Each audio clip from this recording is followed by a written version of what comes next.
Tommy? Thomas Angelo. Detective Norman.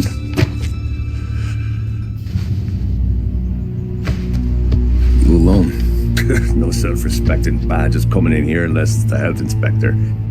What can I get you? Just a coffee. Thanks.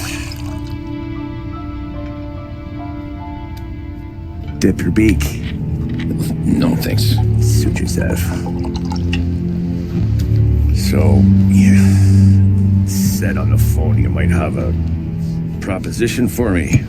That's right. Well, if you're looking to set up a gravy train, you called the wrong cop. I'm not looking for any, associates. Good. Because I'm on the nut. Can't even pay for the coffee.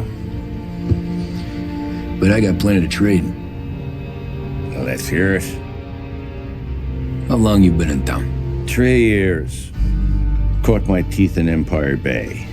Well, they handed you the Morello case. Right out of the gate. That's what the paper says, ain't it? And what's it to you? Tough break. Case must be getting pretty cold by now. Or you got something might warm it up? Yeah, I might have something. And what's my end of the deal? You want money? Some sort of immunity? None of that. I got people I need to protect. Families. Always the Achilles heel, ain't it? So who you got? A sick ma or a wife and a litter of kids? Wife and daughter. And no one else to watch your back, I'm guessing. Wouldn't be here otherwise. Pity that. Pa always said a man needs friends if he's going to survive in this world. Yeah. Well, in my world, it's the other way around. No surprise there. Look, I can't promise anything for your family, not until I hear what you're trading. So, are you talking? Or are you just killing time before they come for you? You think I'm on the run? Oh, I know it, Tommy. Jesus, look at you. Surely gassed. You haven't slept for days. And your neck's got to be aching from all that looking over your shoulder you're doing. No, the way I figure it is you got someone powerful mean on your tail and they ain't giving up until you end up in the river. And you walk out that door without me, we both know you're not making it 5 steps. But, yeah, you stick around, you tell me your story, and maybe you got a shot at living long enough to walk that girl of yours down the aisle. Either way, it looks like I'm buying you a cup of coffee. Christ, I don't know how everything got so balled up. No one ever sees the haired pen until it's too late.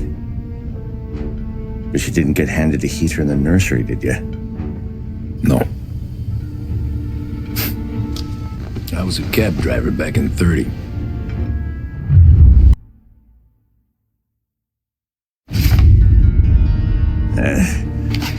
Someone spun you a tale, pal. You got an informant right there says Morello made a mint every time crackers went to the mat. That's true, too. And still, Morello left that poor sap dead in the street. Head all caved in. Don't square. Well, maybe the Don knew Joey's career was on the downhill. Maybe he was trying to scare some other guy into paying up. Who knows? Don Salieri chalked it up to Morello not being able to think straight when he was mad. You, have any more run-ins with Morello's crew back then? Not at first. For a couple of years after I joined up, things were quiet. We got into a few dust-ups with guys trying to muscle in, but elsewise it was just the usual routine. We're running booze, offering protection, me and the boys doing the rounds to collect, small time. But I ain't gonna lie. Most days, we was also having a bit of fun.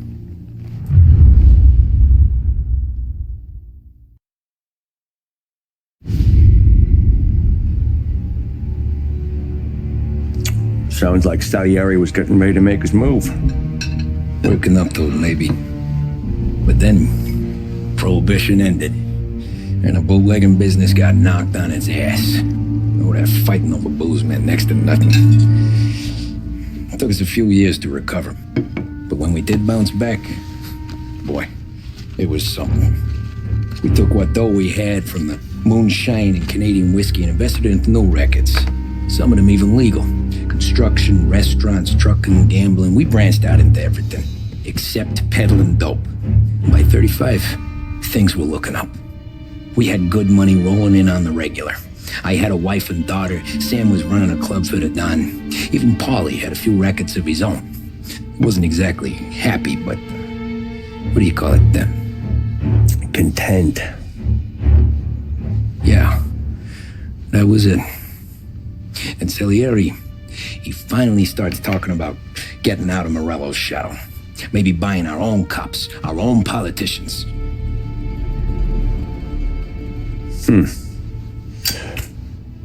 That's interesting. You think Salieri was sourcing highbinders in 34? Maybe. Why? Well, a few years back, the Vice Squad got a judge on solicitation of a minor. Once in the box, he started confessing all sorts of misbehaving, trying to get a deal. But he copped to taking kickbacks from Morello and your man Salieri. Playing him off one another, trying to goose the take. But once Morello found out, he threatened to bury the judge's kids on the beach. Still breathing, of course. Christ. That was the missing piece. How's that? Morello was always winding us up, but he never did anything that might start an all-out war. Learning Salieri was building his own bench must have finally tipped his scales, because in 35, he hit us with both barrels.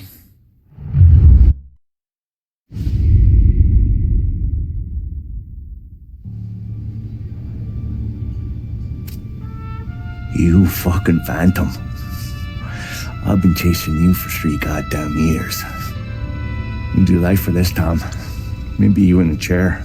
You don't want the guy who was punching tickets. You want the guy who was handing them out. So that's what this has been all about, huh? You offering up Salieri. The Don's books. The ones Frank stole. I have them. They're enough to put Salieri away forever, and they're yours. Assuming we have a deal. My family.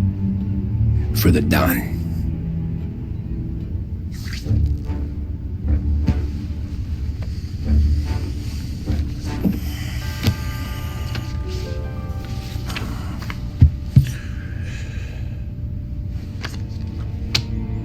You recognize anyone? Look again.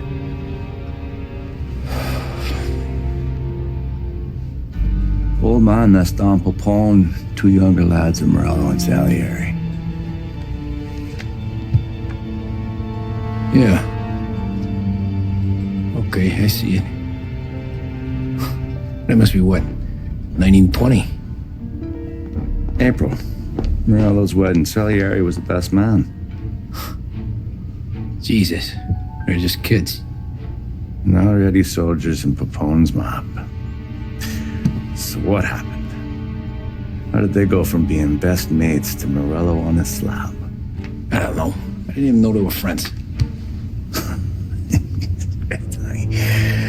But you don't know it could fill up the fucking Chrysler building. In 22, Popone drowns up at the lake. Okay? In order to keep things running smoothly, Salieri and Morello agreed to divvy up the city. Yeah, I heard the story, so what? Well, their friendship should have made the deal work, but didn't make a lick of difference.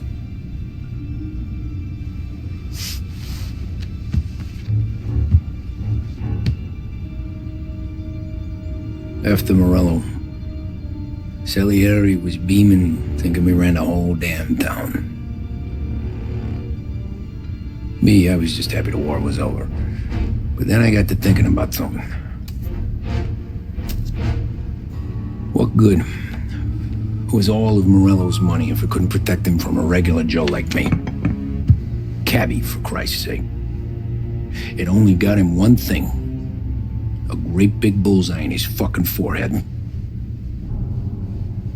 And that thought, it just kept turning round and round in my head until one day, I'm looking in a mirror. I start seeing a bullseye too. Right here. dry your tears of the water hundreds, do you? I wasn't about to give up the good life, I know that. I just told myself that I was smarter than Morello. That I wouldn't turn around one day and find Paulie or Sam pointing a gun at my head. The thing is, you don't see it. When you're out on the street, scrapping, fighting for your life, then the guy next to you isn't just your partner, he's your brother. You'd stick a knife in someone for your brother, right? But at night, you lie awake, wondering what he and Adon were whispering about behind the bar. Wondering if your best friend is hungry enough to betray you.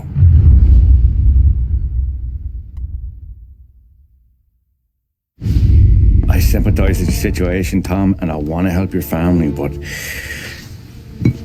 I can't do anything unless you're willing to testify in court. You understand that, right? You'll have to sit in that box, stare down Salieri, Ralphie, Vinny, maybe even Sarah's father. I don't know if you got the stones for it, if I'm being honest. I'll do what needs to be done. But you need to get my family new identities and ship them far away from here. Well, hold on. There's a long road between us sitting here bumping gums and Sarah sleeping under new stars. Then I'm sorry I wasted your time. And mine. I gotta get out of town. Look, Tom. I got a family too. Wife, 4 boys.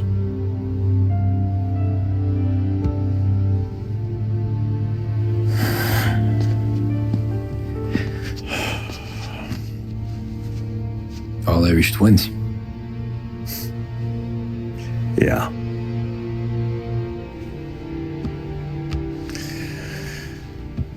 So you know I understand what you're going through. All the worrying over them, the fear that one of them's gonna go before you do. But this case, it'll be one of the biggest this city has ever seen. It could drag on for years, and I don't know if I can protect you for that long, not the way things are downtown. Everyone's gotta eat, right? Even dirty cops. Just being honest here, there's a few bodies I can trust downtown, but not many. And if it comes down to you or me taking a bullet, I'm not gonna make my wife a widow. Keeping you alive ain't exactly the moral course, but I'll try. That's a pretty good sales job. Trying to make me think you got nothing on the line. But this is your whole career right here. However it works out for me, whether I live or die, you get to crack the Morello case and take down Adon. Salieri will be your legacy. Don't go thinking you know me, Tom. Salieri belongs behind bars. I'll help you so long as you help me put him there. That's all this is.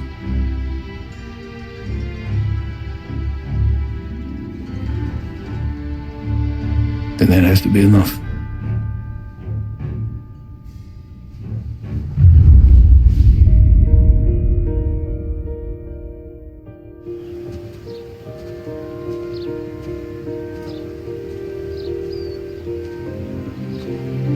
A long time ago, in another life, someone once told me that family is a man's Achilles heel. His greatest weakness. Maybe he was right. Because everything I've done, both good and bad, I've done for my family. I've turned my back on people they thought were my friends. I've kept a lot of hard promises. I spent 8 years totally alone, trying to find myself so I could come home. A better husband,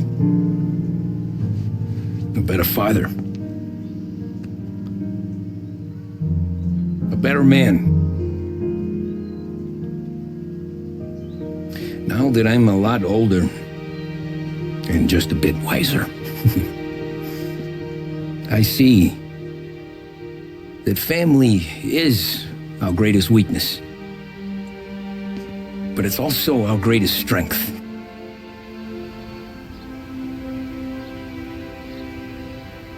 It gets us out of bed in the morning. It lets us chase our dreams, even when they're moving too fast to catch. And it keeps us from falling over when we're too tired to take another step. Mr. Angelo?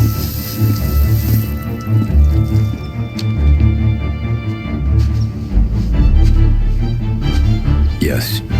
Mr. Salieri sends his regards.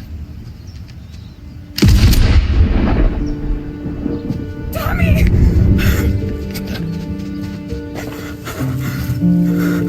That's okay. You're safe now. You're all safe.